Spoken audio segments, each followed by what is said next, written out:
Ciao, io sono Luna, sono un'autrice e lavoro per Will, una community di persone e aziende consapevoli del proprio impatto sul futuro, e questo è Future for Work, un podcast di Copernicana, e nella puntata di oggi parleremo di soldi, trasparenza e autodeterminazione dei compensi.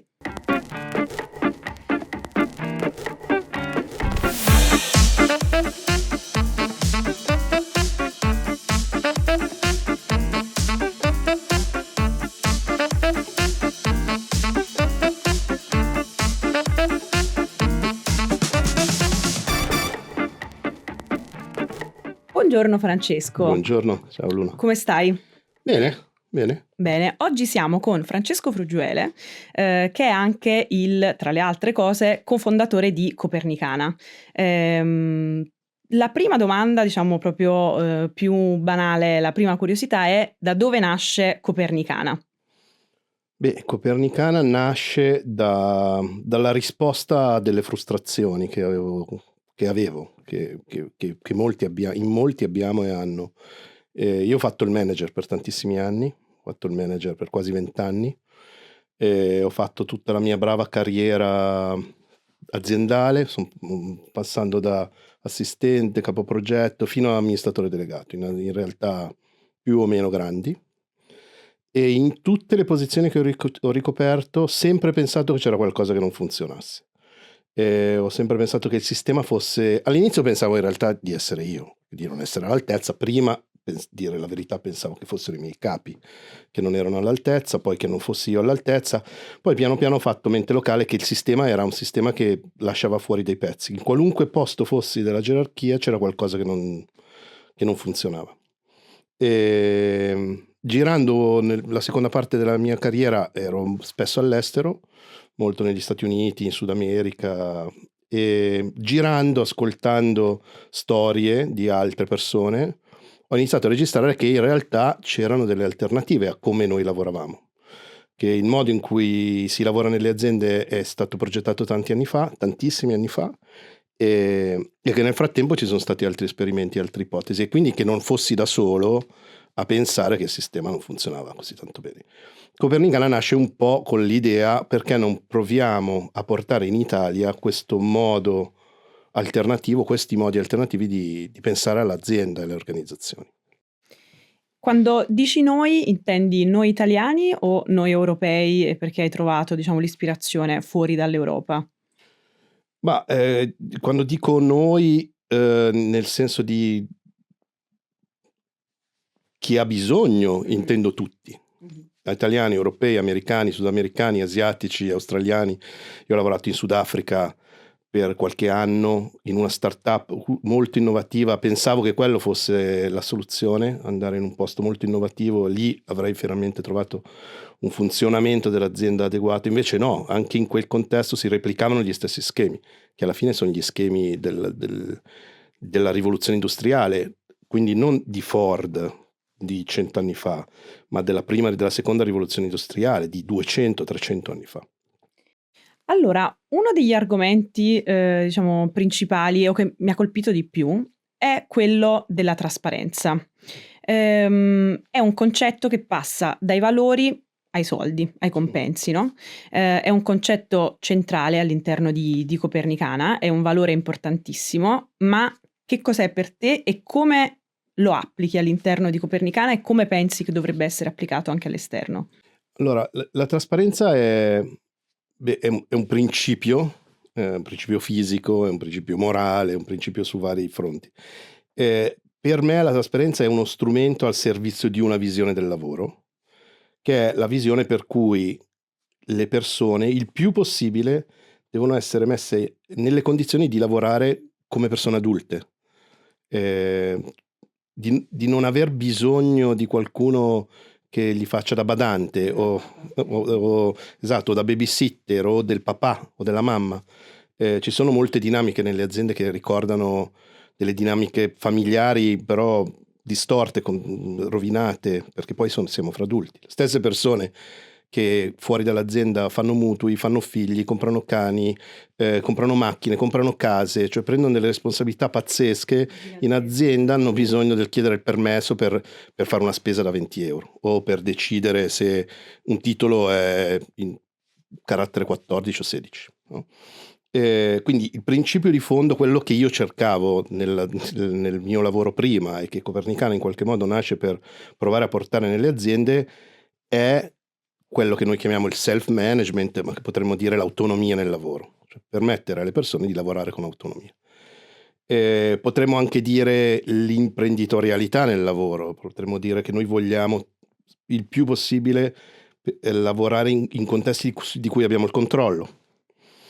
E in questo senso, senza la trasparenza, questa cosa semplicemente non è possibile. Cioè tu non puoi avere il controllo del tuo lavoro se non sai tutto quello che serve sapere, non hai visibilità di tutto quello di cui serve avere visibilità sul tuo lavoro. Questo è impossibile semplicemente. Molti imprenditori, io ovviamente incontro tantissimi amministratori legati, capi aziende, eccetera, tutti mi dicono: le mie persone non si prendono responsabilità, io vorrei che si prendessero più responsabilità, vorrei che prendessero in mano il loro lavoro, vorrei che si comportassero come imprenditori del loro pezzo, solo che un imprenditore della sua azienda sa tutto, fino all'ultimo dettaglio, mentre in molte aziende questo non è possibile. Il potere che ti dà detenere delle informazioni è ancora molto importante. Quindi per me la trasparenza è questo, è uno strumento al servizio di un modo di vedere il lavoro. Come mai secondo te c'è ancora questa necessità di non condividere e non essere completamente trasparenti con tutti e a tutti i livelli dell'azienda? Allora, secondo me i fattori sono due. Uno, che l'essere umano, il maschio un po' più della femmina, ma in generale l'essere umano è attratto dal potere. Più potere uno ha e più ne vorrebbe. E tenere nascoste le informazioni è una dinamica di potere. A me ha colpito quando Musk era ancora solo un imprenditore e stava più o meno simpatico ancora a tutti, pur nelle sue Parliamo di stranezze, ormai tanti anni secoli fa. secoli fa, in SpaceX esplose il razzo che conteneva il famoso satellite di Facebook. Quindi ci fu un problema, c'è anche chi dice che l'ha fatto apposta. In realtà io non credo, ci sono degli italiani amici miei che lavorano lì, mi hanno raccontato com'è andata la storia. A valle di questo incidente, l'indicazione che è arrivata a tutte le persone di SpaceX è stata: non è importante se avete fatto un errore, dobbiamo scoprire perché è esploso, l'unica ragione che ci potrà essere che qualcuno di voi verrà licenziato è se trattiene informazioni. Non se ha sbagliato, se il suo dipartimento è quello che ha fatto scoppiare quel razzo, ma se non dà informazioni. Questo perché un sistema che non ha blocchi funziona meglio. Un sistema che si basa su livelli di fiducia elevati funziona molto più velocemente. C'è un libro di Stephen Covey che è, secondo me, fondamentale, che si chiama La velocità della fiducia. Se tu pensi a condizioni in cui c'è trasparenza, sai le cose, ti fidi delle persone che hai intorno, le cose funzionano più in fretta, più velocemente, più agevolmente. Quindi la prima questione è sicuramente una questione di potere. Quindi più informazioni io tengo e più ho tieni e potere. non condividi, più hai potere. L'altra questione è di abitudine, semplicemente. Cioè noi abbiamo dei sistemi progettati in tempi in cui non c'era tutto sto bisogno di condividere le informazioni, perché tanto le persone non le avrebbero capite. Cioè ai tempi dell'ultima rivoluzione industriale, la produzione di massa, nei tempi di Frederick Taylor, quando Taylor inventò quello che adesso lo conosciamo come il management scientifico, la conoscenza e i soldi e il potere erano più o meno nelle stesse persone. Gli operai sapevano fare una cosa, non sapevano fare 100 cose. Ma immaginati la conoscenza che ha anche un operaio adesso, che sa usare strumenti digitali, sa usare macchine, è altissimo. Quindi semplicemente abbiamo tenuto lo stesso modello, non l'abbiamo mai messo in discussione, anche per la prima ragione, non l'abbiamo mai messo in discussione perché chi ha il potere vorrebbe tenerselo. E in questo la risposta viene dagli imprenditori, cioè da chi ha a cuore lo sviluppo dell'azienda più del suo potere. Quello che noi, i clienti che noi troviamo che fanno cose più significative, in genere è perché noi parliamo con gli imprenditori, non con i manager, cioè con chi ha in mente voglio che la mia azienda funzioni meglio, non con chi ha in mente voglio che il mio ruolo sia importante nell'azienda, no? Proprio a partire dal concetto di trasparenza, dicevamo appunto, trasparenza passa attraverso i valori, ma passa anche attraverso i compensi. È un argomento super affascinante quello dell'autodeterminazione dei compensi, che in Copernicana praticate e cercate di condividere il più possibile, però è una cosa particolare oggettivamente, cioè noi siamo abituati a fare un colloquio di lavoro, l'HR o insomma il CEO ti chiede qual è la tua RAL, tu controbatti, allora vi muovete più o meno in base a quello, ma tu ancora non sai che cosa andrai a fare all'interno di quell'azienda, se quella cosa sarà più o meno valoriale rispetto a quel numero che tu stai dando. Che cos'è l'autodeterminazione dei compensi? E fa un po' paura effettivamente, no? In un contesto del genere in cui siamo ancora, come dicevi, abituati a lavorare in un certo modo che era quello di 100 anni fa. Sì, fa paura.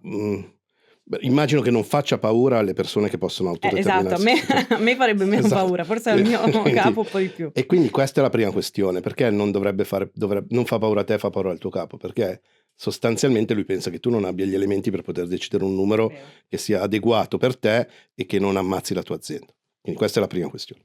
C'è un'altra questione, che noi viviamo in un contesto dove l'idea del lavoro è l'idea del lavoro dipendente, cioè di un lavoro che indipendentemente da quello che faccio, io verrò pagato X tutti i mesi, perché questa è sostanzialmente la cosa, che è molto lontano dall'esperienza di un libero professionista, di un imprenditore, di un artigiano, di un negoziante, di quasi tutti gli altri, no? Io credo che questa sia anche questo un retaggio di un'immagine industriale del lavoro che adesso non è più tanto sensato.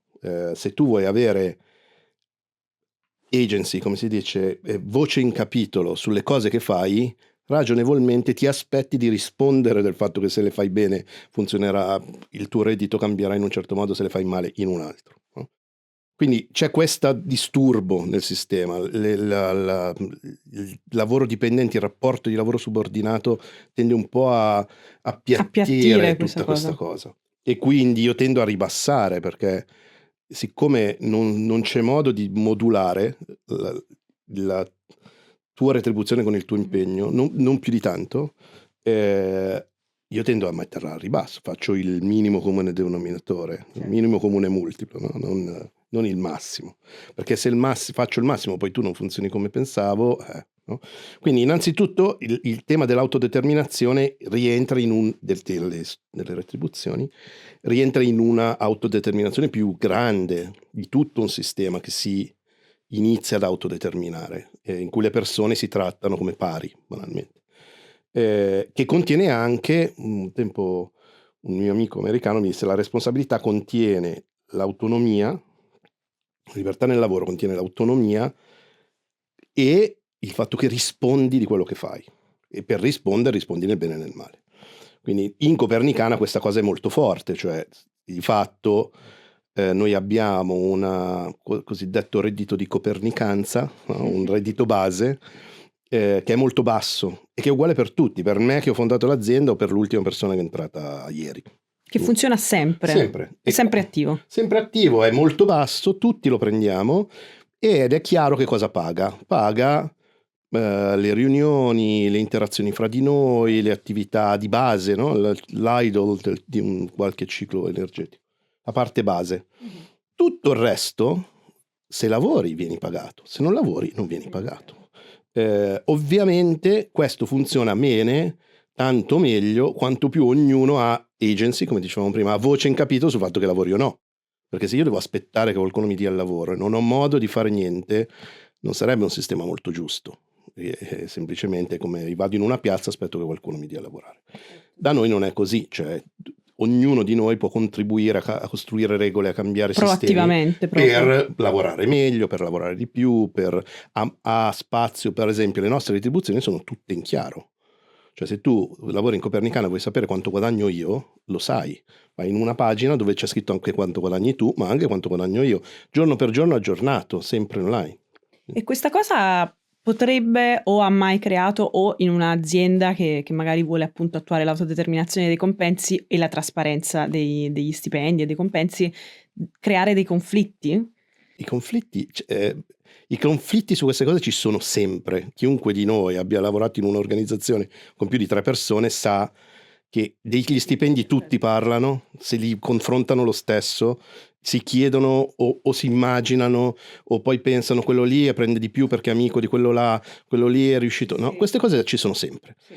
La trasparenza perché è al servizio di quel modo di lavorare che dicevamo? Perché la trasparenza li fa uscire subito, ci sarebbero comunque, affrontiamoli. Vero. Consideri che io vengo pagato troppo, puoi dirmelo perché puoi vederlo. E Certo. poi possiamo discutere sul perché io vengo pagato così e cos'ha, perché da dove arrivano queste cose. Più elementi dai, più le persone, ne parlavo con dei possibili clienti tedeschi ieri, le persone mediamente sono brave persone.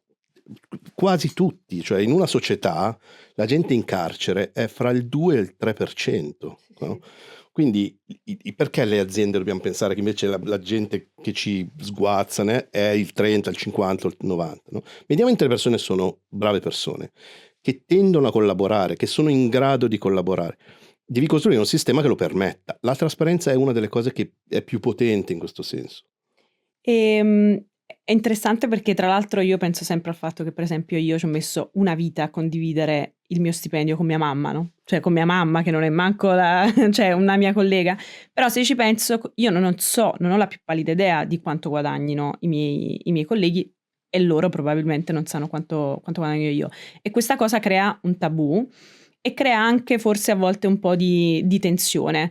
Come si fa? Cioè, da dove bisognerebbe partire per iniziare a far emergere appunto questi, diciamo, il valore dei compensi, a parlare di questa cosa all'interno dell'azienda?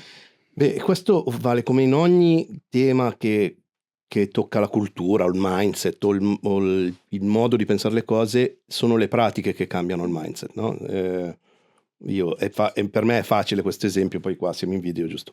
Io evidentemente se voglio sviluppare un pensiero, un mindset sportivo di uno che diventa magro, non è che posso leggere un libro sulla dieta. Io devo iniziare a camminare, Certo, devo certo. iniziare a correre, devo iniziare a fare qualcosa. Quindi le pratiche sono quelle che è un po' anche la secret sauce di Copernicana, cioè iniziamo a fare questa cosa in questo modo, no? E questa cosa in questo modo è banalmente iniziare a farli vedere.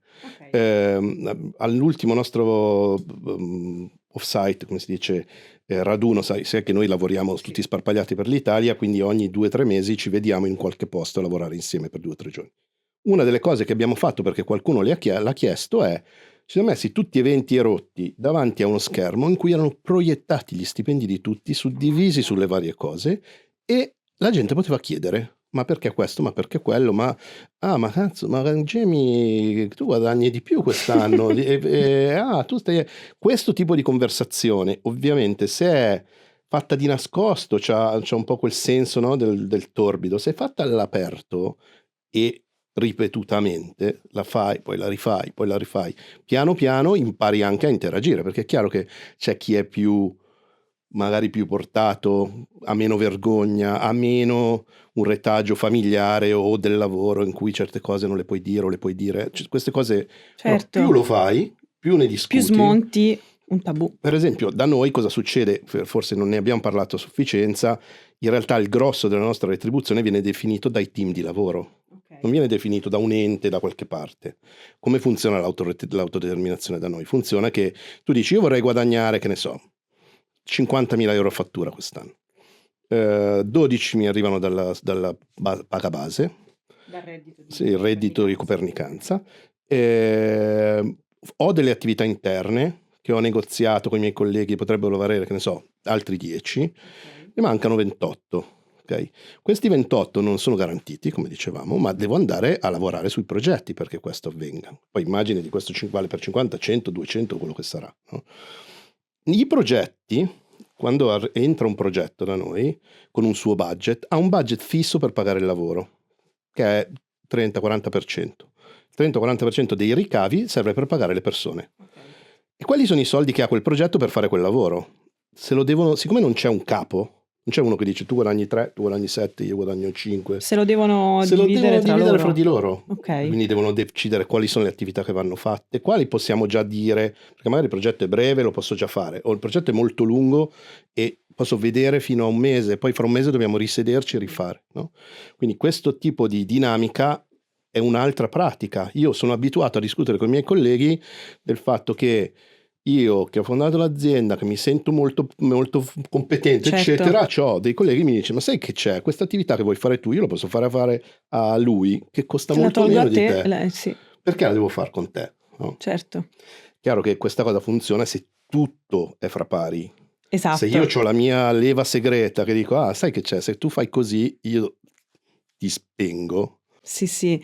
Allora, mi piace, mi affascina. Ho un po' paura, però sono sicura del fatto che appunto sulla trasparenza non ci sono dubbi. Cioè, io sono grandissima fan della trasparenza e mi piacerebbe tantissimo riuscire a condividere così tante informazioni con i miei colleghi, sapere quanto guadagna il mio CEO, ma non per inciuciare, come diciamo a Napoli, ma proprio perché credo che appunto da strumento di potere e di controllo diventi poi invece espressione di fiducia, in qualche modo di unione del team. In chiusura, un consiglio pratico che ti sentiresti di dare a un amministratore delegato, un manager in ascolto, anche non a proposito, diciamo, dei compensi, in generale, per cambiare rotta, per cercare di non essere travolti dal cambiamento. Ma gli darei questo consiglio, le persone che lavorano per te ne sanno più di te. Ascoltale con questa idea, perché io ho visto un sacco di teatrini su questo, vi ascolto, no? Con fare un po' paternalistico, sì, vi ascolto, ma alla fine le persone che lavorano per te ne sanno più di te. Gli darei questo come consiglio. Molto bello, me lo porto a casa io nel dubbio, mi sembra preziosissimo. Grazie mille per questa chiacchierata Grazie a te. e grazie a tutti per averci ascoltato. Ciao!